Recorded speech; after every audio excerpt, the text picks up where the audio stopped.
Assalamualaikum warahmatullahi wabarakatuh. Kembali lagi di channel Aldi Review Pusaka bersama saya Aldi Eka Pangestu. Kali ini di depan saya ada sebuah pusaka dengan warangka Gayaman Surakarta Iras. Warangka Iras Gayaman Surakarta dengan pendok belewah.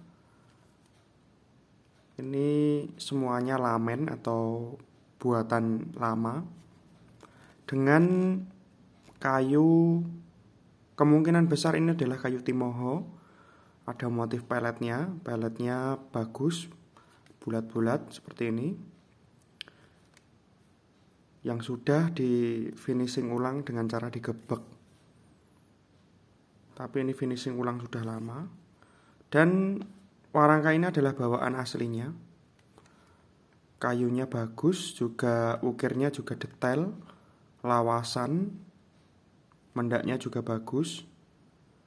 Mendak lawasan juga, ini semua full lawasan, tidak ada yang baru. Kemudian kita lihat bilahnya dari gonjo, dari wuwungan gonjo dulu. Kita amati dari sini. Coba ditebak dulu. Ini keris lurus atau keris luk. Oke, sudah. Mari kita buka. Kerisnya cekli, tidak besar banget, tapi ini masuk pusaka ya teman-teman. Kita buka. Kita taruh sini warangkanya. Kita buka. Kita amati dulu. Kondisi besi kering, tidak diminyai.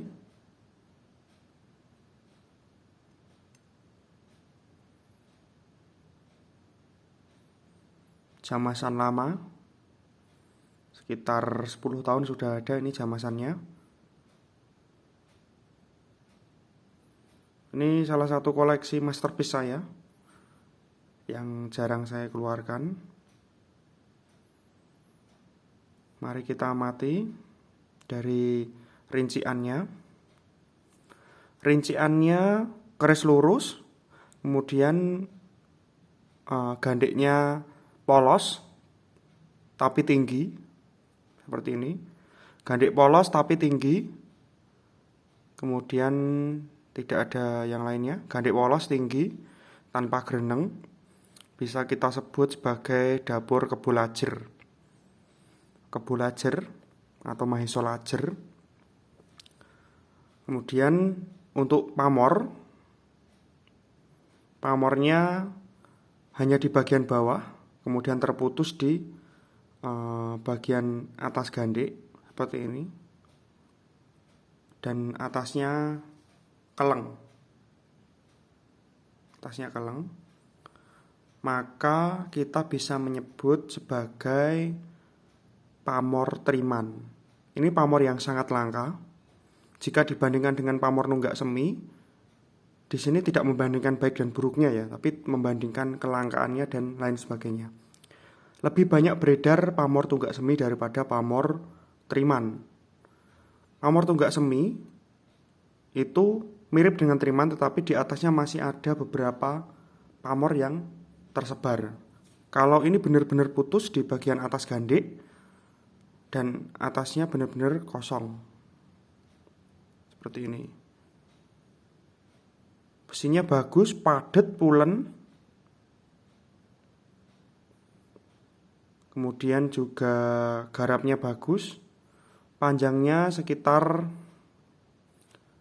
1 kilan lebih sedikit, jadi sekitar 32 cm.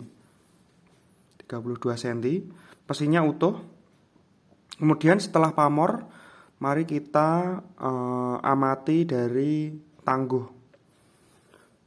Seperti biasa, ketika saya mengamati tangguh, yang saya lihat adalah bagian wuwungan gonjo. Wuwungan gonjonya bulat, kemudian bilahnya lebar, terkesan lebar. Kemudian materialnya pulen, padat, dan semu-semu kehijauan putih, maka saya memilih untuk memasukkan ini ke Tangguh Pajajaran. Kenapa tidak Tuban? Kenapa Pajajaran? Karena Tuban dan Pajajaran itu kan ciri tangguhnya sedikit agak ada persamaan. Kenapa saya memilih menangguh Pajajaran? Ada beberapa alasan saya menangguh Pajajaran. Yang pertama adalah materialnya. Material Pajajaran terkenal sebagai material yang tegas, pulen, kemudian juga berminyak. Kemudian selain itu juga garapnya luas, langsem, tidak menunjukkan kata gagah, tetapi lebih ke kata wingit. Itu guwoyonya atau cara kita, sudut pandang kita ini memilih untuk memasukkan ini ke kategori keris yang wingit daripada keris yang gagah. Nah, seperti ini fullnya. Wingit. Kemudian juga bagian hubungan gonjo bulat. Kemudian gonjonya lurus, langsam, tidak nyebit rontal dan lain sebagainya. Maka saya menangguh Pajajaran. Tetapi bila rekan-rekan lainnya memiliki pendapat lain juga monggo, silahkan. Kemudian untuk filosofi dapur Kebo Lajer. Kenapa kebo? Kebo dalam mitologi Hindu adalah hewan yang yang dianggap suci atau bisa sejenis dengan sapi. Tetapi kenapa kerbau, tidak sapi? Karena sapi terlampau suci, maka kerbau dijadikan sebagai simbol pekerja keras. Dalam aktivitas membajak sawah tradisional, kemudian aktivitas menggiling tebu, aktivitas pertanian, bahkan aktivitas perhutanan, pada zaman dulu kerbau adalah hewan utama yang membantu aktivitas manusia pada era tersebut. Nah, dengan kata lain, kerbau adalah simbol pekerja keras, simbol keuletan, dan juga simbol kekuatan, kemacoan, kelelakian yang dianggap bisa diandalkan dalam bekerja. Maka diharapkan orang yang memiliki pusaka kerbau atau Kebo Lajer, Kebo Dengen, dan lain sebagainya menjadi orang yang pekerja keras, ulet, dan diharapkan menjadi hasil yang terbaik. Seperti itu. Nah, kemudian apa hubungannya dapur Kebo Lajer dengan pamor triman? Ini tentu juga ada hubungannya. Ketika kita bekerja, orang Jawa, akan saya hubungkan dengan mitologi Jawa. Orang Jawa mengatakan nyambut gawe ya nyambut gawe, tetapi ojo ngoyo-ngoyo. Bekerja boleh, tetapi jangan ngotot, jangan terlalu memforsir. Kenapa? Karena manusia pada hakikatnya sudah memiliki bagian masing-masing, sudah ditakar rezekinya, maka kita seharusnya bekerja tidak dengan terlalu memaksa dan hingga meninggalkan kegiatan yang lain, misalnya beribadah, keluarga, dan lain sebagainya. Maka dapur kebo ini sangat balance, sangat seimbang dengan pamor yang dimiliki, yaitu pamor triman. Triman, narimo, nariman itu artinya adalah menerima atau bersyukur. Dalam konteks yang lebih luas, kita bisa anggap sebagai pamor agar kita bersyukur dengan apa yang sudah kita dapat. Nah, itu tentu menjadi penyeimbang ya. Kerbau sebagai simbol pekerja keras, tetapi triman sebagai simbol rasa bersyukur. Nah, itu sangat balance. Karena dalam berbagai agama, hidup di dunia ini adalah sementara. Ada hidup yang lebih kekal setelahnya. Maka kita harus bisa menyeimbangkan antara kegiatan beribadah, bekerja, dan kegiatan sosial yang lainnya. Keris ini termasuk dalam filosofi yang sangat tinggi, penyeimbangan antara berbagai aktivitas. Nah, setelah itu kita lihat material besinya. Padat, pulen, ngelempung, semu ijo. Ini dalam keadaan kering saja seperti ini. Bagus. Mari kita lihat kalau kita minyaki ya teman-teman. Kita minyaki.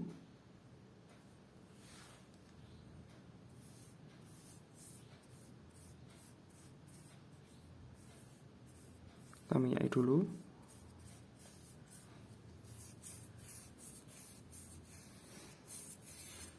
Bagus. Besinya sangat pulen. Besinya sangat pulen, kemudian juga materialnya terbagi dengan bagus. Kita bisa bandingkan bilah yang sudah diminyaki seperti ini dengan sebaliknya yang belum diminyaki. Nah, seperti ini. Keris ini unik. Pamornya bagus, langka, dan juga ada rojo gundolonya. Mari kita amati. Kita minyaki agar terlihat jelas ya. Ini seperti terdapat lafal Allah. Tetapi ya silahkan saja yang mau mencari lihat yang lain, melihat bentuk lain, tetapi ini seperti lafal Allah. Di sini ada bentuk lingkaran yang menyerupai lafaz Allah. Keris ini sudah bersama saya sekitar 3-4 tahun. Entah kenapa, dulu pernah ada yang ingin memahari, tetapi ada saja penghalangnya. Ya, begitulah keris. Keris memilih tuannya. Saya percaya sekali dengan kepercayaan itu. Keris memilih tuannya. Dan terimalah Kebulajer Pamor Triman Tangguh Pajajaran dengan warangka Gayaman Surakarta kayu Timoho pelet. Terima kasih. Apabila berminat, panjenengan bisa WA ke saya dan memboyong pusaka ini menjadi pusaka andalan Anda. Terima kasih. Assalamualaikum warahmatullahi wabarakatuh. Salam budaya.